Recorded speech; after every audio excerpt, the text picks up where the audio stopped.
سلام متتبعين، مرحبا بكم في حلقة جديدة من مسلسل هاد حياتي. حلقة يوم الاثنين واللي غتكون مليئة بالأحداث. من بين هاد الأحداث غنشوفوا بهار اللي غتعرف أخيرا على نوران ابنة ديال ميسون، كذلك غنشوفوا أنيس اللي غيتقرب من الابنة ديال الأخت ديال كينان، ونشوفوا كذلك حتى سعاد اللي غتجي عند ميسون وغادي تستفزها وغتطلب منهم بزاف د الفلوس مقابل أنها ما تقولش الحقيقة. كنتمنى تعجبكم هاد الحلقة وفرجة ممتعة. بداية مع العرض اللي غتكون دايرة ميسون، العرض الأزياء. هنا غنشوفوا علاء والأم ديالو جالسين. علاء غيسول الأم ديالو غيقول ليها ماما شتك بنتي ليا ماشي هاديك، شنو عندك موالفة كتكوني ديما فرحانة وعاجبك الحال، دابا بنتي ليا ماشي هاديك. غتقولي لا أولدي أنا بخير، غير فرحانة ليكم بزاف في هذا المشروع ديالكم. يعني ما تقولش لي شنو كاين، حيت هي شافت كينان من بعد ما شافته وبقات شوية حاسة براسها باللي ماشي هي هادي. من بعد غنشوفوا ميسون هي وبنتها نوران اللي غيكونوا دايرين واحد الشعر مستعار، وبنتها نوران فرحانه بزاف وغتقول لام ديالها ميسون انا فرحانه بزاف ماما حيتاش غادي نطلع معاك المنصه وغادي نهضروا مع الجمهور. ميسون حتى هي غتقول لبنتها عرفتي بنتي انا راه بحالك انا راه متوتره بزاف لدرجه انني حسيت براسي عرقت بزاف، واخيرا غنخرج انا وياك بنتي للمنصه وغيشوفونا الجمهور كاملين. من بعد غنشوفوا المقدم اللي غيقول لهم غنحسب لكم من هنا العشرة وغنقدم لكم واحد مصممات ازياء واللي غتعجبكم بزاف، يلا حسبوا معايا من 10 حتى لواحد. هنا هذاك اللي كيقدم غيبدا يحسب من 10 حتى لواحد. من بعد غنشوفوا ميسون اللي غتجي عندها خالته سلطانه غتقول لها بنتي ميسون غير كوني هانيه انا راه حليت لك المشكل. يعني كتهضر على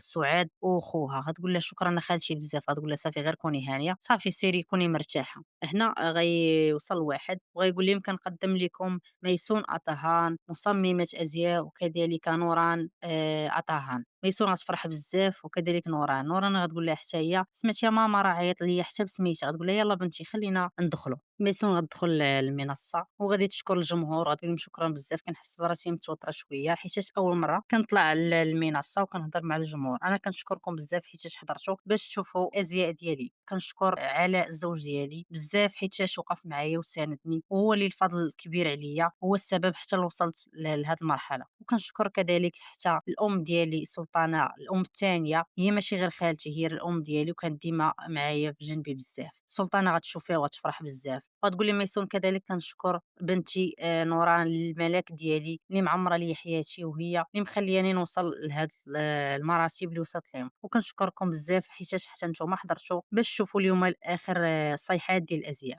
هنا غنشوفوا بهار اللي غتكون جات وغتكون كتشوف ميسون وكتشوف بنتها نوران وكتتامل فيهم. وفي هاد اللحظه غادي يجي المساعد ديال ميسون وغيشوف بهار غيقول لها بهار على سلامتك خرجتي، غتقولي شكرا بزاف، غيقول لها اش اخبارك بخير، غتقولي بخير، واش اخبارك انت مزيان، غيقول لها الحمد لله. غيقول لها واش ميسون في خبارها باللي انت جيتي، غتقولي لا ما في خبارهاش راني هي اللي غير جيت غير دابا. من بعد ميسون غتشكر الجمهور وغتقول لهم نخليكم باش تشوفوا اخر صيحات ديال الازياء ديالنا، وراني عندي لكم واحد الخبر زوين ان شاء الله. راه حنا غنديروا عرض ازياء حتى ديال الاطفال وغنديروا يعني حوايج ديال الاطفال حتى هما وغنولوا نشاركوا معاكم. من بعد غتقول لهم شكرا بزاف ونخليكم دابا باش تشوفوا الازياء ديالنا. من بعد غنشوفوا العرض اللي غيبدا وغنشوفوا العارضات اللي غيكونوا لابسين الفساتين ديال ميسون. هنا غيكون خدام العرض بهار اللي غتجي باش تشوف نوران غتشوف بهار وغتبقى تشوف فيها وغادي تمشي عندها. غتقول لها بهار واش انت هي نوران، غتقول لها نوران انا هي نوران، واش انت هي خالتي بهار، غتقول لها وغادي تعنقها. كذلك نوران حتى هي غادي تعنق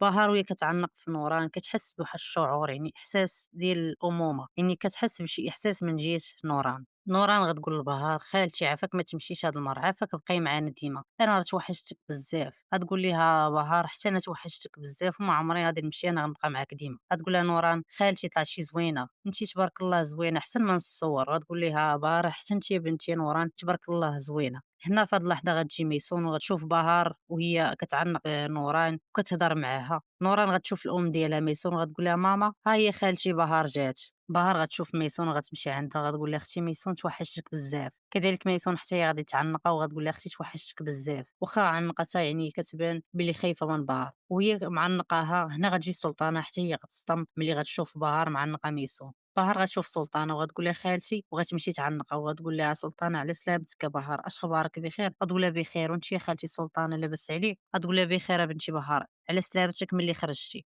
وفي مشهد آخر غنشوفو أنيس اللي رجع للدار، يعني من بعد ما كان خرج وخلى بهار ومبقاش بغا يهضر معاها. هنا أنيس غيرجع للدار وغيلقى دوك الميكات اللي كانت كتجمع فيهم بهار أعزكم الله الزبل، يعني من بعد ما كانت بغات تنظف ليه الدار، ولكن ملي لقات هداك الشي صافي لاحت كلشي وخرجات. أنيس غيلقى هادوك الميكات ملوحين في الأرض، وغيلقى كذلك حتى هاديك الغرفة اللي كان سادها وساد على بزاف د الحوايج ما بغاش بهار تعرفهم، ولكن لقى ديك الغرفة صافي محلولة. هنا غيدخل أنيس وغيلقى باللي بهار يعني عرفات أشنو كيخطط، وعرفت باللي كاينة شي حد في حياته، باللي كاينة شي وحدة هي اللي كيعرفها دابا. شافت هادوك الصور كاملين صافي وحكمات عليه، وحطات هداك الخاتم ديال الزواج صافي، يعني فسخات العلاقة ديالو صافي ما بقى بيناتهم والو. هنا أنيس ملي لقى الخاتم بقى فيه الحال بزاف، وقال شنو كنت كنتظر، من بعد ما غتعرف بهار هادشي ضروري كانت غدير هاد التصرف.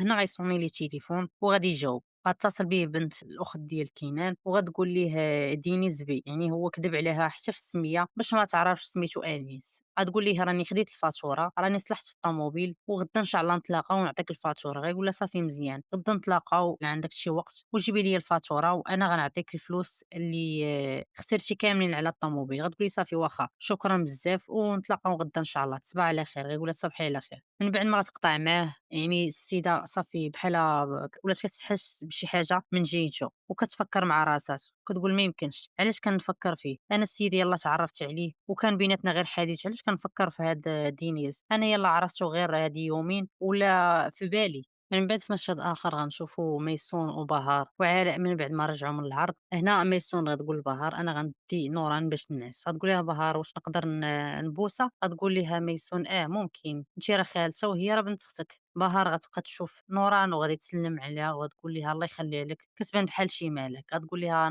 ميسون خدي راحتك انا غنمشي نديها باش نعس. بهار غتبقى كدور في الدار وكتشوف التصاور ديال ميسون وعلاء ملي كانت معاهم نوران وهي صغيره، يعني التصاور ديالهم، وغتشوف كذلك التصويره ديال نوران ملي كانت صغير. غتجي عندها ميسون غتقول لها راني بزز باش نعسها. غتقول لها بهار تبارك الله بنتك زوينه كتبان بحال شي مالك. غتقول لها ميسون غير كتبان لك، غير النعسه دابا، غير بلاتي غدا تفيق وتشوفيها راه فيها الهضره بزاف ومشاغبه، كل مره كتقول لي بغيت نعس دابا بغيت نعس دابا، غير تعرفيها غادي تقول ليه باللي راه مشاغبه ماشي مالك. غتقول لها بهار ايوا راه باينه كتشبه الام ديالها، داكشي علاش كدير هادشي، انت راه كنتي مشاغبه وبنتك راه كتشبه ليك. بهار غتقول لميسون ميسون عافاك عاودي ليا كيفاش دازت الطفوله ديالها، عاودي ليا شنو الحوايج اللي فاتوني هاد المده اللي كنت انا في السجن، كيفاش حتى ربيتي نوران منين جبتيها، والعائله ديال نوران واش كتعرفيها، واش تعرفتي عليهم. غتقول لها ميسون ضروري انا العائله ديالهم تعرفت عليهم، هما عائله فقيره وهذا الشيء تكلفت به خالتي هي اللي كتعرف هاد العائله، وهما عطاوها لينا حيتاش ما عندوش مساكن ما ياكلوا ما والو، الناس فقيرين سمحوا فيها وعطاوها لينا. وغتقول لها بهار وعلاء واش ما كانش عندهم مشكل انكم تبنوا هاد البنت تربيوها، يعني ما كانش عندهم مشكل. غتقول لها ميسون علاش غادي يكون عندهم مشكل،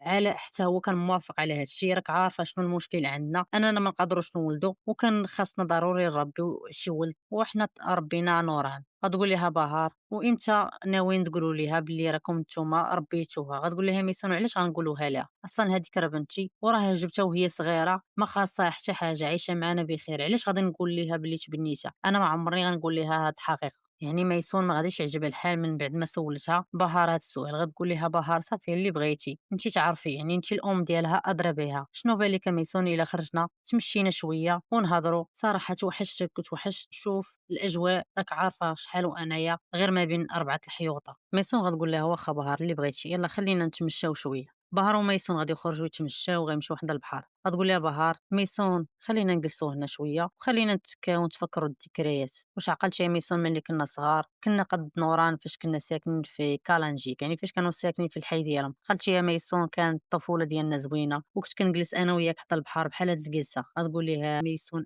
راني عقلت، يعني ميسون بحال ما عاجبهاش الحال. غتقول لها ميسون بغيت نسولك بهار واش لاقيتي مع انيس؟ غتقول لها بهار عافاك ما تسولنيش ما بغيتش نهضر على انيس. غتقول لها ميسون صافي اللي بغيتي. بهار غتقول لميسون عرفتي يا ميسون راني ملي خرجت ما قدرتش نمشي للقبر ديال البنت، ما قدرتش نشوفه حيت مازال ما متقبلاش، عندي احساس عندي واحد الشعور في الداخل ديالي كيقول لي بلي بنتي ما ماتتش، بنتي باقا عايشه وكتسناني في شي بلاصه نجي عندها. انا عندي احساس بلي بنتي غير كاينه في شي بلاصه ولكن ما عرفتش. راك عارفه يا ميسون ما عرفتش هذا الاحساس اللي كيجيني بعض المرات كنقول بلي راه غير مازال ما تقبلتش الحقيقه بلي بنتي ماتت، وبعض المرات كنقول وقيلا الاحساس ديالي غيكون بصح بنتي غتكون في شي بلاصه وانا كنقلب عليها. ميسون تقول بهار أنا حاسة بك، أنا عارفة بلي هادشي ماشي ساهل، ولكن حنا راه صايبنا لها القبر ديالها أنا وخالتي سلطانة، تقدري تمشي إلا بغيتي تزوري. غتقول ليها بهار أنا ما بغيتش يتنسى ليا الوجه ديالها وكذلك ريحتها والصوت ديالها ما بغاش يتنسى ليا، كنحس بعض المرات بحالها كتعيط ليا باللي بغاتني. ميسون غتبقى تشوف فيها وفي هاد اللحظة فاش غتقول لها بهار كنحس بها باللي كتعيط عليا، هنا غتجي نوران كتجري وكتعيط على الأم ديالها، ماما خالتي غادي يجيبها عليها. غتقول لها ميسون ياك كنتي ناعسة، ياك يلاه قلتي لي بلي باغا تنعسي. غتقول لها نوران راني نعست صافي وما بقاش فيا النعاس وراني فقت وقلت لبابا بغيت نشوف خالتي وبغيت نشوف ماما. غيقول لها علاء راني حاولت معاها باش نعس ولكن ما بغاتش، راها بقات كتغوت وقالت لي بغات تخرج باش تشوف كنتي وبهار. نوران غتمشي عند بهار وغادي تعنقها، غتقول لها اش اخبارك اخالتي توحشتك. غتقول لها بهار حتى انا. غتقول اش بالك نوران انا غدا غنرجع لاسطنبول، شنو بالك تولي بنتي وتمشي معايا. غتقول لها نوران نمشي معاك ولكن خاصك تشري ليا بزاف د الحوايج انا بغيتهم. هنا ميسون غتشوف بهار وما غاديش يعجبها الحال من بعد ما قالت لها هذيك الهضره. غتقول لها نوران يلا خاصك تمشي تنعسي. غتقول لها بنتها ماما يلا جيت. غتقول لها لا خاصك تمشي تنعسي راه غادي تبردي وغادي تمرضي، اصلا ملي نقول لك خاصك تنعسي خاصك تنعسي يلا نوضي. يعني ميسون غادي تتعصب وغادي بنتها تقول لها باش تنعس. غتقول لها بهار يلا سيري ماما سمعي الهضره ديال الام ديالك سيري باش تنعسي وراه غادي يضربك البرد الا بقيتي هنايا. ميسون صافي غدي نوران الغرفه ديالها باش تنعس وغتقول لها يلا بنتي نعسي، انت يا بنتي قلتي لي بلي ما عمرك غادي تبعدي عليا واش بقاي ديما معايا. غتقول لها نوران ماما انا ما عمري غنتخلى عليك وغنبقى معاك ديما. غتقول لها ميسون هادشي راك بنتي الزوينه، انت راه الروح ديالي يلا بنتي نعسي وتصبحي على خير.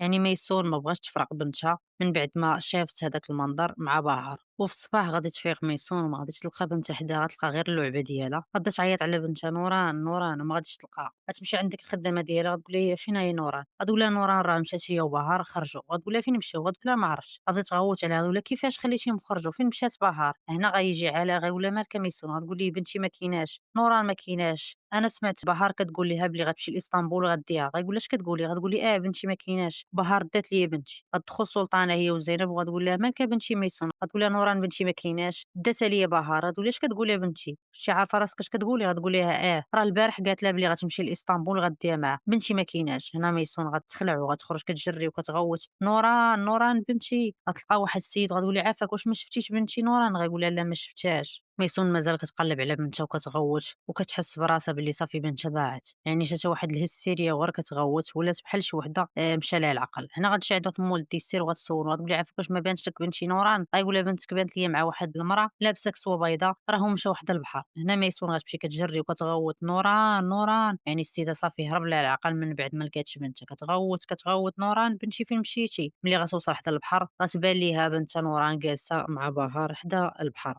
نوران جالسة هي وبهار وكيهضروا مع بعضياتهم. نوران غتسول بهار غتقول لها خالتي بهار واش ما عندكش شي ولد صغير. غتقول لها بهار كانت عندي بنت تبارك الله زوينه بحالك، بنتي ضاعت ليا وماتت وخلاتني. من بعد ميسون غتمشي كتجري عند بنتها نوران. غتقول لها نوران فين مشيتي وخليتيني كنقلب عليك علاش خرجتي من الدار. غتقول لها نوران علاش كتغوتي يا ماما انا راه جيت غير مع خالتي بهار. غتقول لها بهار راه حنا فقنا بكري ونوران بغات تخرج وجيت انا وياه هنا. غتقول لها ميسون وعلاش خرجتيها علاش ما طلبتيش مني الاذن كان لك تقوليها ليا انا راه الام ديالها. غتقول لها بهار ما كانش كان صحابك غادي تقلقي وغتخلعي سمحي لي ميسون. غتقول لها ميسون ما كانش عيب تخرجيها يلا بنتي نوران اخر مره تبقاي تخرجي وما تقوليش ليا غادا شي بلاصه خليتيني مخلوعه عليك يلا زيدي يلا تمشي للدار.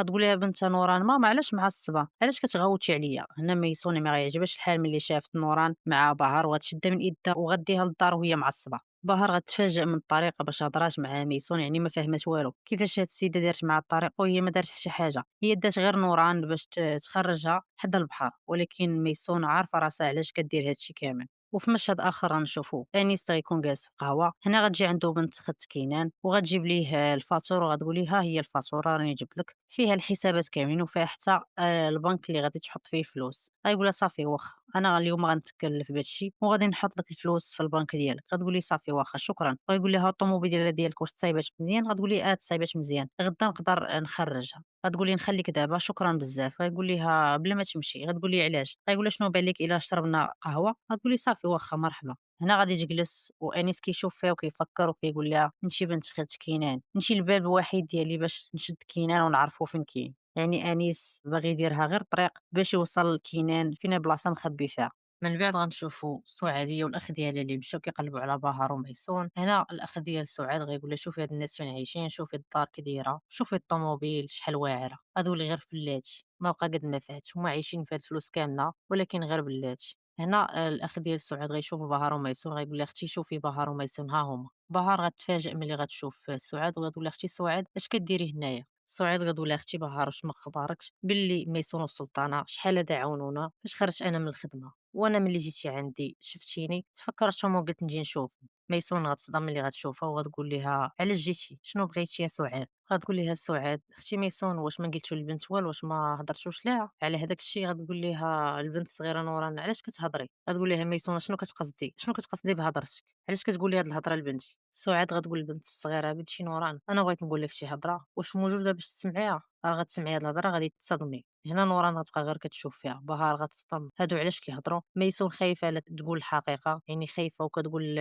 سعاد شنو كتقولي بعدي من البنت الصغيره ما تقولي لها حتى حاجه. سعاد غتقول نوران واش ما قالش لك الام ديالك بلي انا كنعرفها من شحال هذا. عرفتي يا بنتي نوران انا كنت فكر اول مره هزيتك بيدي كنتي زوينه وكنتي بحال الملاك، انا عاقله على هذاك اللقطه وما عمر غادي نساها. كنت فكر فاش اول مره هزيتك في يدي. هنا بهارات تصدم وغتقول لها بلاتي علاش كتهضري على انت في كتعرفي الطفوله ديال نوران. سعاد غتقول لبهار غير صبر يا بهار انا غادي نقول لك كلشي. هنا ميسون غادي تخاف وغتبقى كتشوف سعاد. الاخ ديال سعاد غيقول ميسون صافي راه غادي تقول لها كلشي. من بعد غنشوفو السلطانه اللي غتقول لعلاء هادو شتو بانوا ليا غبروا ياك ما وقع عليهم شي حاجه شتو مازال ما رجعوش. غيقول ليها انا ما عرفتش علاش دارت هاد الحاله حيتاش بهار دات معاها نوران وهي خرجت معصبه وكتغوت. غتقول ليها انا غنمشي نقلب عليهم لا تكون واقع عليهم شي حاجه. غيقول ليها خليني نمشي معاك. غتقول لي لا بلا ما تمشي معايا بقا انت في الدار الا رجعوا ولا شي حاجه اتصل بيا. غيقول لها لا ما نقدرش نوقع انا غادي نمشي معاك ضروري. هنا غادي تشوف السلطانه دنيا وغتقول ليه لا بلا ما تمشي الاحسن بقى غير مع الام ديالك وغادي تخرج.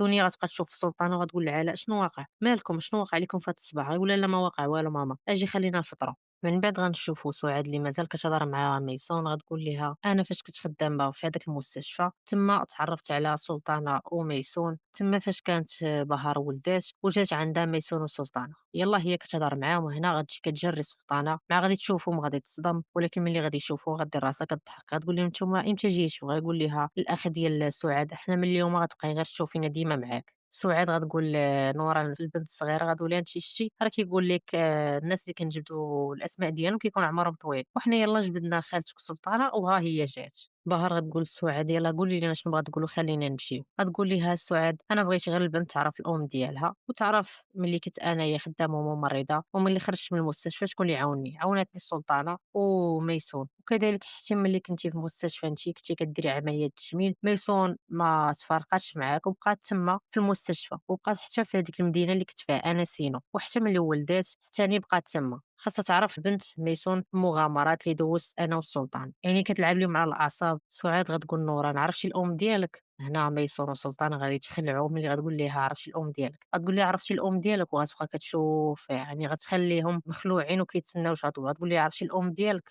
الام ديالك راه كانت وحده ملاك ما تفارقاتش على الاخت ديالها ملي كانت في اصعب الاوقات وعاوناتني صراحه دارت معايا واحد الخير. داكشي علاش انا جيت عندها دابا باش تعاونني حيتاش ما عنديش فلوس وما عنديش حتى باش ناكل. غتقول ليها سلطانه نعاونك علاش لا نعاونوكم. غتقول ليها بهار علاش كديروا هذا الشيء علاش كطلبوا الفلوس علاش ما تمشيوش تخدموا لكم شي خدمه مزيانه وزيدوا نتوما كنتو خدامين في السينو في ديك المدينه يعني مزيان علاش ما بقيتوش تما. غتقول ليها سعاد كنا خدامين ولكن هذيك الخدمه فيها تماره بزاف وما بقيناش خدامين فيها ودابا ما عندناش لا فلوس لا والو ما عندناش حتى باش ناكلو وما عندناش حتى باش نعيشو وجينا عند السلطانه وميسون وبغيناهم يعاونونا حيتاش هما عاونونا في المره الاولى. سعاد غتقول لبهار عرفتي اختي اصلا ما نقدروش نخدموا شوفي خويا حالته كي دايره واحد الوحدين داروا في هذه الحاله ما فيهمش الرحمه تكرفسوا عليه وضربوه وخلونا حالتنا ورشوا علينا حتى واحد بحال الماء فيه الفلفل الحار بغاو يعمينوا من عينينا ما فيهمش الرحمه بغاو يقتلونا ولكن الحمد لله بعدا قدرنا نفلتوا منهم. غتقول ليها داكشي علاش جيت عند اختي ميسون باش تعاوني. غتقول ليها ميسون نعاونك علاش لا. وغتشوف السلطانه يعني السلطانه هي اللي دارت لهم هذا الشيء. غتقول ليها ميسون انا غنعاونكم ولكن خالتي اللي غتكلف بهذا الشيء. غتقول ليها سلطانه صافي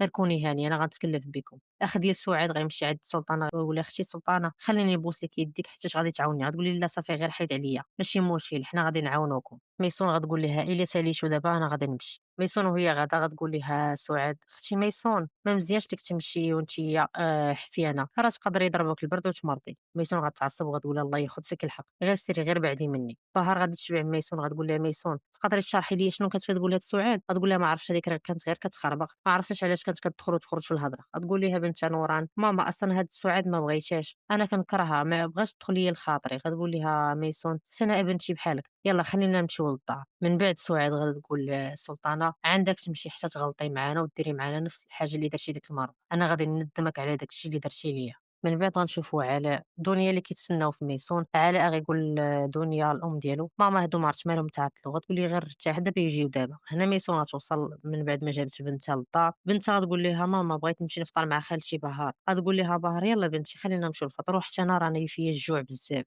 ميسون غتبقى غير كتشوف التصرفات ديال بنتها نوران وكيفاش كتقرب من بهار.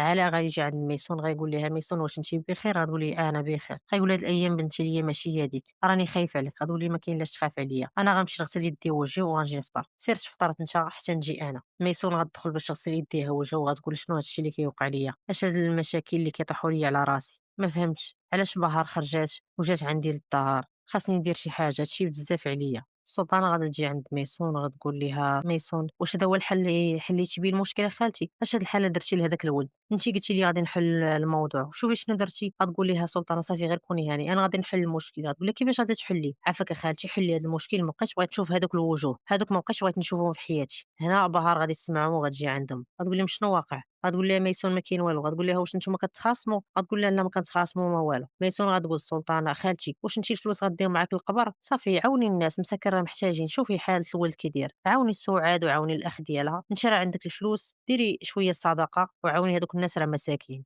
يعني ميسون غتحاول تطول الهضرة باش ما تخليش بهار تشك في الموضوع اللي كيهضروا عليه. من بعد في المشهد آخر غنشوفوا أنيس اللي مازال جالس في القهوة هو وبنت خت كينان. غيقول ليها: عاودي لي شوية على حياتك. غتقول ليه: أنا قريت في أمريكا وخالي هو اللي كان مكلف بكلشي، الأب ديالي مات والأم ديالي تخلات عليا وبقيت بوحدي، ولكن خالي ما عمرو تخلى عليا، بقى ديما في جنبي حتى قريت. ودابا من بعد من رجعت لإسطنبول قال لي خالي بلي غادي يوظفني وغادي نولي أنا هي مديرة ديال واحد المطعم. هذه هي الحياة ديالي، وخالي الفضل ديالو كبير عليا حيتاش ما عمره ما تخلى عليا، ديما أي حاجة احتاجيتها كان هو ديما في جنبي. غيقول لها: ايوا مزيان مزيان هادشي. غتقول ليه: وانت عاود ليا قول لي على الحياة ديالك. فيقول ليها بلي كانوا عندي جوج ولاد ولكن ضاعوا، كانت حياتي عادية، ولكن ملي توفاو ليا ولادي صافي حياتي ضاعت. غتقول لي: صراحة بقى فيا الحال بزاف عليك. وفي هاد اللحظة غيتصل بها الخال ديالها كينان. غيقول لها: بنتي فين كنتي دابا؟ غتقول لي: راني جالسه في قهوه كنشرب قهوه مع دينيس. غيقول لها: شكون هاد دينيس؟ غتقول لي: خالي ما قلتش لك شكون؟ راني البارح درت كسيده معاه وراني عرض عليا اليوم نشرب انا وياه قهوه. غيقول لها: علاش كتشربي معاه قهوه؟ انت فيك كتعرفيه يقدر يكون نصاب ولا شفار، علاش يا بنتي كتثيقيه؟ انا قلت لك ما تهضري مع حتى واحد، علاش ما كتسمعيش الهضره؟ دابا خاصك تنوضي وتمشي للدار. غتقول لي: علاش خالي حتى للدرجه؟ غيقول لها: قلت لك ما تبقايش تثيقي في اي واحد، اسطنبول كبيره وهذاك يقدر يكون غير نصاب ولا شفار، ما تثيقيش فيه. سيري دابا للدار، انا غنصيفط لك واحد من الرجال ديالي اللي غيكون معاك ديما في جنبك. غتقول لي: علاش اخلي حتى للدرجه؟ غيقول لها: دويت معاك ما تبقاش نعاود معاك الهضره، يلا سيري للدار دابا.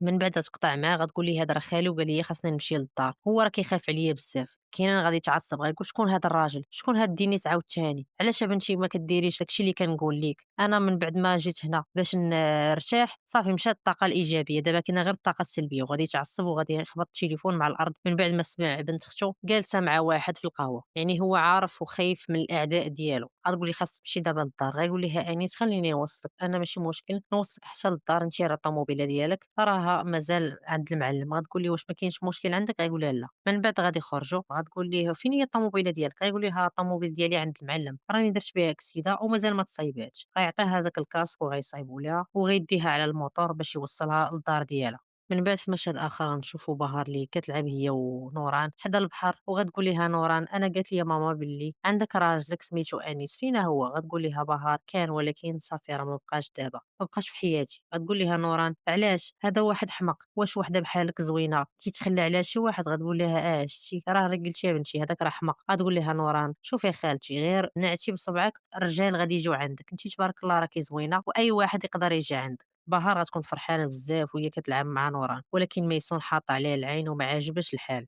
ميسون غتقول السلطانة: خالتي سلطانة، شوفي الطريقة باش بنتي كتقرب من بهار، وشوفي بهار حتى هي كتشوف فينا دوك الشوفات. كنحس بلي بهار وقيلا شاكة فينا واللي عارفة شي حاجة. غتقول ليها: السلطانة اش كتقولي انتي بنتي ليا غير كتدخلي وتخرجي في الهضرة. غتقول ليها ميسون: راه هي سمعتنا الصباح وبقات كتشوف فينا، انا حاسة بلي بهار بحال شاكة في شي حاجة، ولكن شوفي بنتي حتى هي كتقرب ليها ياك ما الدم كيحن. غتقول ليها سلطانة: شوفي انتي اللي بنتي ليا غادا تفرشينا غير بوحدك، من الاحسن ما تخليهاش بوحدها معاها، وسيري تقربي لبنتك وما تخليهمش مع بعضياتهم، فيما يكونوا مع بعضياتهم ديما كوني معاهم. غتقول ليها ميسون: خالتي عافاك غير بقاي معايا، شوفي انا راه كنحس باللي بهار غير كتشوف فينا دوك الشوفات. غتقول ليها سلطانة: شوفي انا غنمشي دابا، ولكن ما تبقايش نتيا تدخلي وتخرجي في الهضره، انا غنمشي نشوف هذيك سعاد النصابه هي وخوها، راه درت معاهم في السوق ونشوفهم شنو بغاو ونتفاهم معاهم. غتقول لها ميسون: صافي خالتي غير سيري دابا، سيري حلي لي المشكل مع ديك سعاد وخوها، تكلفي لي بهذا الموضوع. غتقول لها: صافي انا غنتكلف بهم، غير كوني هانيه انت وما تبقايش معصبه. غتقول لها: صافي واخا خالتي. سلطانه غتمشي باش تتلاقى مع سعاد وغتلقى بنتها زينب جالسه. غتقول لها: بنتي زينب انا غنمشي للسوق نقضي واحد الغرض ونجي، ولكن ما تبقايش جالسه تحت الشمس، راه الشمس تضرك. زينب غتخلي سلطانه حتى تمشي وتبان ليها ميسون ما كايناش، وغادي تغتنم الفرصه وغتمشي عند علاء وغتقول ليه: وشنو بالك في التصرفات ديال ميسون اليوم؟ بانت لي خارجه وهي كتجري ولابسه غير بيجامه ديال النعاس،